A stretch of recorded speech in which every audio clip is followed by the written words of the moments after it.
E hoje o tema é a sede de Deus.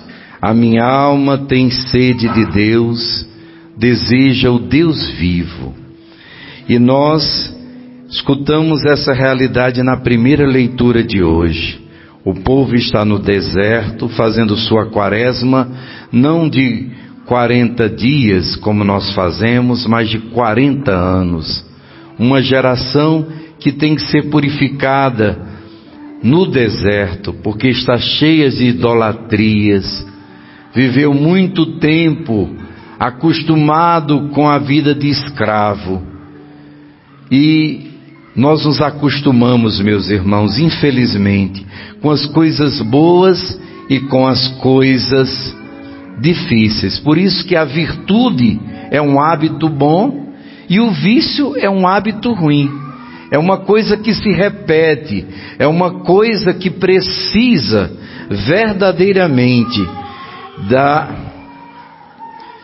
nossa perseverança, ou então de uma verdadeira conversão, para que a gente possa sair desse ciclo de morte, de pecado. E aí o povo murmura contra Deus e contra Moisés. Não é? Por que nos fizeste sair do Egito? Foi para nos fazer morrer de sede a nós, nossos filhos e nosso gado? O povo está acostumado à escravidão, tem muito pouco, sofre, mas acostumou não a viver, mas a sobreviver. E muitas vezes isso infelizmente acontece com cada um de nós. A gente se acostuma com o nosso pequeno mundo, até com a nossa dor. Eu entendi isso há muitos anos atrás. Eu passava sempre para ir para o trabalho, trabalhava no centro ali de João Pessoa, numa ótica, e tinha um senhor que ele tinha uma ferida muito grande na perna, e eu sempre que podia dava uma esmola. E eu não entendia porque aquele homem não tratava aquela ferida. Não é? Porque aquela ferida estava sempre aberta. Aí alguém falou: Frei, esse homem, ele já é muito rico, ele tem até casas que ele aluga, mas ele, sempre que a ferida está se fechando, ele abre de novo para poder ele pedir esmola. Você veja o que é o coração humano. A gente aprende. Às vezes a gente aprende a reclamar do outro, o problema é o outro, e a gente se esconde. Quantas vezes acontece isso no casamento? Até a gente expõe o problema do outro para querer assim justificar e ter um motivo. Mas qualquer dia a casa cai. Qualquer dia a gente vai ter que entender que quando um não quer, dois não peca. Que o erro do outro não justifica o meu erro. Que eu preciso ter sede de Deus e lutar pela conversão. E esse povo então faz com que Moisés clame a Deus, mas Moisés clama meio em desespero. E vai ser esse o motivo, porque Moisés, que escuta de Deus, bata na pedra e dela sairá água. Era para ele bater somente uma vez para confiar em Deus, mas ele não bateu só uma vez. E por isso, um pecado tão simples, mas porque ele não confiou em Deus, ele perdeu a graça de entrar na terra prometida. Morreu sem entrar na terra que Deus tinha prometido.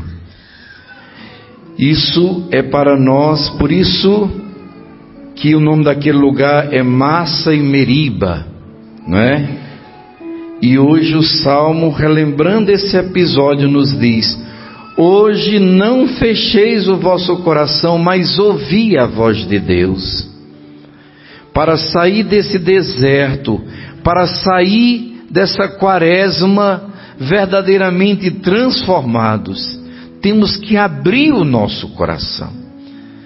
Porque o nosso Moisés, o nosso libertador, não é fraco como Moisés. Pelo contrário, se fez fraco mas é Deus conosco. É o bendito nosso Senhor Jesus Cristo, como dizia a segunda leitura da carta aos Romanos. Cristo morreu pelos ímpios quando éramos fracos, no tempo marcado. Dificilmente alguém morrerá por um justo, por uma pessoa boa. Talvez alguém se anime a morrer, pois a prova de que Deus nos ama é que Cristo morreu por nós quando éramos pecadores. Não é preciso já ser perfeito, não é preciso ser bom para poder receber essa salvação, para poder ir a Ele. Pelo contrário, mesmo na nossa fraqueza, mesmo na nossa debilidade, nós podemos e devemos ir até nosso Senhor. E Ele vai fazer conosco o que fez com essa mulher samaritana. Essa samaritana, meus irmãos, que vai buscar água para suas necessidades ao meio-dia, porque não quer ser vista por ninguém. Ela enfrenta o calor do sol, porque ela não quer enfrentar a crítica, a realidade. Sabe aquela pessoa que fez suas opções erradas, a vida deu tudo errado para ela, mas ela não suporta mais a crítica das pessoas. Ela não tem a humildade de dizer: eu errei, eu fracassei, eu infelizmente não sou aquilo que eu fiz a opção de querer ter um marido de qualquer jeito. Eu já tive 5 e o que eu tenho agora não é meu.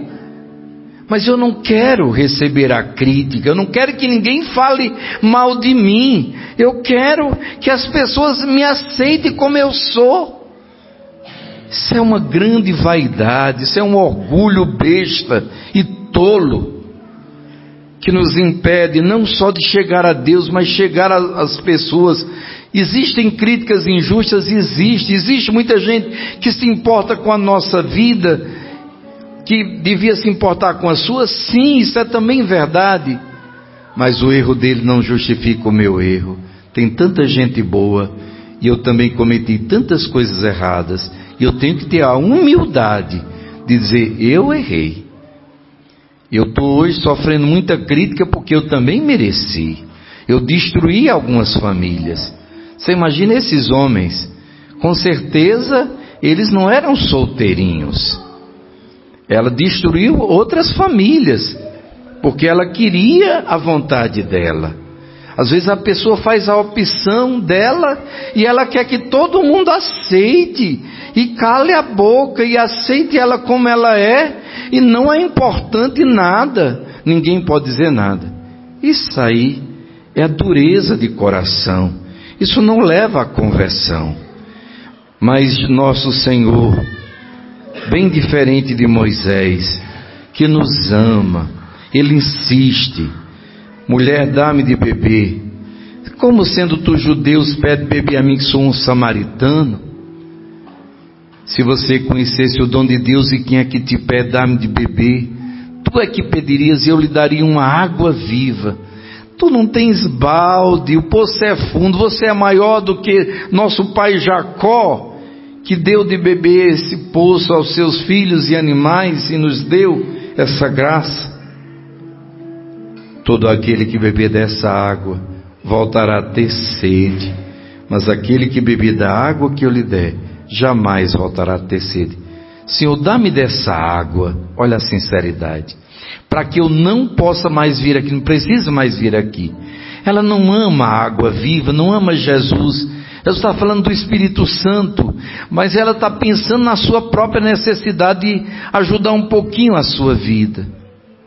Mas Jesus chega ao coração: vai buscar o teu marido. Não tem um marido, disseste a verdade. O que tens, já tiver 5, o que tens não é teu.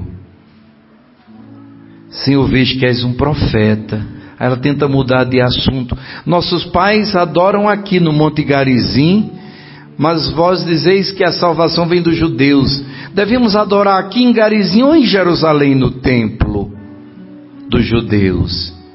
Vocês adoram o que vocês não conhecem. Jesus não faz. Toda religião é boa para Jesus. Jesus não é esse ecumênico que a gente pensa, que muitas vezes até dentro da igreja a gente diz isso. Não, Jesus diz a verdade. Vós adorais o que não conheceis. Vocês estão adorando coisa que você não conhece. Vocês estão fazendo a idolatria. A salvação vem dos judeus. É o povo escolhido. Mas vai chegar a hora, mulher, que os verdadeiros adoradores nem adorarão aqui em Garizim, na idolatria, nem em Jerusalém, conforme o Antigo Testamento. Deus é Espírito, os seus adoradores devem adorá-lo em espírito e em verdade.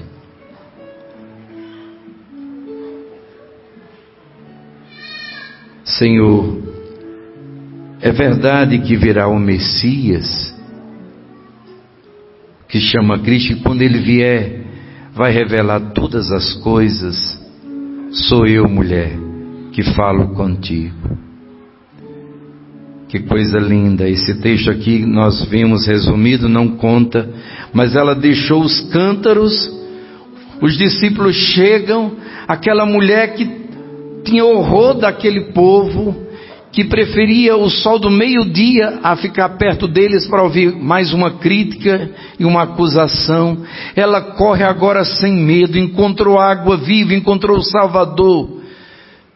Adorar o Pai em espírito e em verdade, o Espírito é o Espírito Santo. Ela bebeu essa água viva, ela recebeu o Espírito Santo. E em verdade, quem é que disse, eu sou o caminho, e a vida? Quem é? Jesus. Adorar o Pai em espírito e em verdade é adorar o Pai no Espírito Santo e em Jesus Cristo, em nome de Jesus. É participar do seu sacrifício. E ela já encontrou a verdade, o caminho e a vida que é Jesus, já recebeu o seu Espírito, já pode agora anunciar essa salvação, se torna uma catequista, se torna uma missionária, que chega e proclama, venham todos, venham ver o homem que revelou toda a verdade da minha vida. Não seria ele o Messias? E aquele povo que odiava os judeus, que não queria nem que Jesus entrasse em suas cidades, porque era judeu, aquele povo vem e escuta e pede para Jesus passar quantos dias com eles? Mais 2 dias. É o terceiro dia, meus irmãos. Paixão, morte e ressurreição de Jesus. Viveram esse mistério da fé. Morreram para o pecado e ressuscitaram com Cristo. Por isso, no final, tem coragem de dizer, já não cremos, mulher, por causa das tuas palavras, pois nós mesmos ouvimos e sabemos que este é verdadeiramente o Salvador da humanidade. Olha o que é a misericórdia de nosso Senhor. Olha o que é esse que não bate numa pedra para sair a água, mas ele mesmo é a rocha que os pedreiros rejeitaram, mas tornou-se a rocha angular. E dessa rocha, do seu coração, brota não só a água, mas o sangue que nos redime, que nos perdoa, o sangue da Eucaristia e a água do seu Espírito do batismo, os sacramentos da igreja.